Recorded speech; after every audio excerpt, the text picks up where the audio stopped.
Hi there, I'm Grover Austin, Course Director in the Lighting Department here at Full Sail University. Today we're going to talk about the basics of three-point lighting.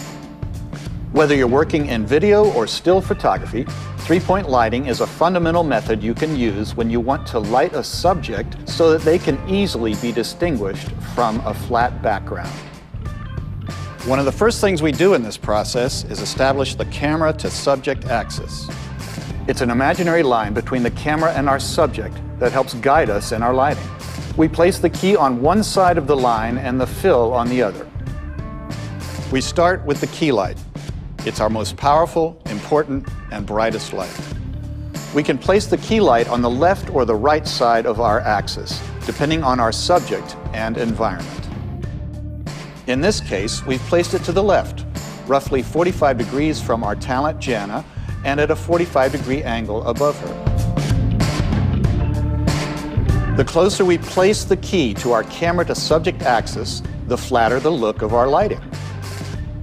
If we move it further away, it creates more dramatic shadows on the face. Next is our fill, a softer light that takes the edge off the shadows cast by our key. We place the fill close to our camera to subject axis because we don't want to create a second set of shadows.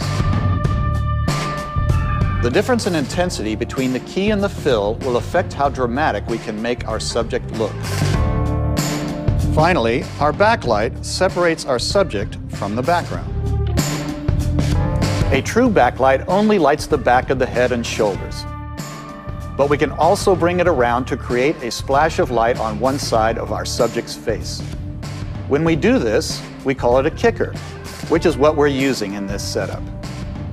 We usually place the kicker on the opposite side of the axis from the key and further away from our subject. We also want to be careful to not bring it around so far that it interferes with the shadows cast by the key. And those are the basics of three-point lighting.